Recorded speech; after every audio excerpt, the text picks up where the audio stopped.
je dirais, d'une position dominante. Vous posez la question dans le livre, hein, est-ce que la liberté est-elle un choix absolu?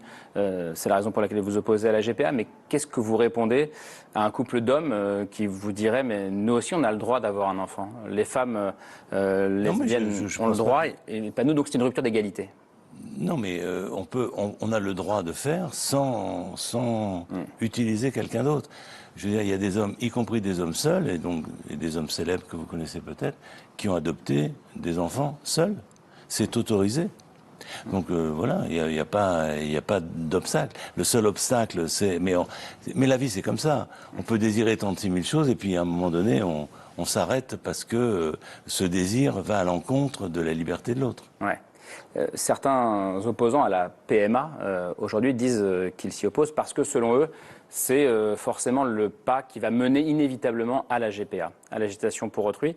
Qu'est-ce que vous répondez à ça? Oui, mais ça, vous savez, on agite les clochettes pour faire peur. Alors, en même temps, je dis ça, et en même temps, je dis, il faut être vigilant. C'est-à-dire que je ne néglige pas non plus la vigilance qu'il faut. Franchement, en France, en tous les cas, on n'a pas une commercialisation de toute la PMA, alors que c'est quand même le cas dans beaucoup de monde. On a un comité d'éthique sur lequel on n'est pas toujours d'accord, mais enfin, on a quand même une régulation. Vous savez, je crois qu'il y a rarement une partie de la médecine qui est aussi bien contrôlée que la PMA. On ne peut pas bouger sans consentement, sans rapport, sans analyse. Donc, c'est un exemple qu'il faut retenir. Et ce qui permet d'avancer. Et par exemple, il y a 3 mois, c'était la première naissance à Foch, où maintenant je travaille avec Jean-Marc Ayoubi, la naissance d'une petite fille après une greffe d'utérus. C'est-à-dire que là aussi, c'était quand même... Parce que vous savez, il y a des jeunes filles, 1 sur 5000, qui naît sans utérus, alors que tout le reste va très bien. Et donc, avec des équipes suédoises en particulier, mais d'autres dans le monde américaines, il y a une vingtaine d'enfants qui sont nés à ce jour. Nous sommes mis à faire ce programme avec une réussite. Bon, il faut l'apprécier, il faut le sous-peser, enfin voilà, donc il y a toujours des pas en avant. Alors, je reviens à la PMA René Friedman. L'autre potentielle dérive qui est pointée par les opposants à la PMA, c'est l'idée qu'on pourrait un jour concevoir une sorte d'enfant à la carte en choisissant certaines de ses caractéristiques. Alors, en France, évidemment, c'est interdit, c'est encadré, mais à l'étranger, on voit certaines possibilités qui émergent. En Israël, par exemple, sous certaines conditions, on peut choisir le sexe de son futur enfant. Aux États-Unis, certaines cliniques proposent d'aller jusqu'à choisir la couleur des yeux. Je me demandais quel regard vous portiez sur tout ça. Est-ce qu'on peut vraiment réussir à interdire une pratique quand elle est techniquement possible? Ah, c'est la bonne question. Non, mais c'est vrai. Tant qu'on ne peut pas techniquement, on est tranquille, on se dit, ben voilà. Quand on peut, là, ça commence, les seules limites vont être les limites morales et de réflexion. Donc, on rentre dans un autre jeu.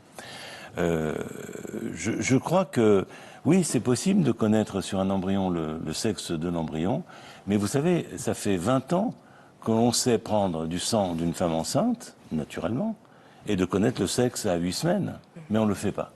Voilà. Il y a un certain nombre de choses que l'on pourrait faire et qu'on décide de ne pas faire pour des raisons éthiques, morales et régulées. C'est jamais gagné, bien entendu, mais c'est comme, enfin, comme on dit, l'énergie atomique. Oui, c'est la lumière et en même temps c'est la destruction.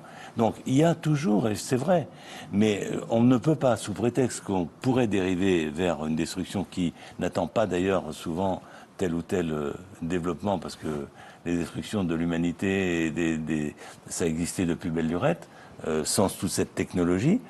Néanmoins, je pense qu'il faut être extrêmement vigilant et justement être ferme sur les principes. Et on ne peut pas répondre à tous les désirs. Et vous savez, d'ailleurs, la première chose, quand vous êtes dans la procréation médicalement assistée, ben moi je dis, il y a à peu près 50% des couples qui viennent nous voir qui n'auront jamais l'enfant qu'ils désirent. Parce qu'on ne peut pas tout, on ne sait pas tout, et malgré ce qui a été dit, on n'est pas des dieux. On essaye d'accompagner, on demande au couple aussi d'accompagner, et on essaye de remonter en tant que médecin à ce qui provoque ce genre de situation. Et c'est là un petit peu quand on dit qu'il y a eu beaucoup de discussions au Parlement, sauf les bonnes, si je puis me permettre. Non pas que l'extension n'était pas utile, mais le vrai problème, c'est qu'est-ce qu'on fait pour prévenir l'infertilité ? On sait qu'il y a des causes environnementales, on sait qu'il y a des causes du fait de l'âge qui progressent, on sait qu'il y a des facteurs d'infertilité.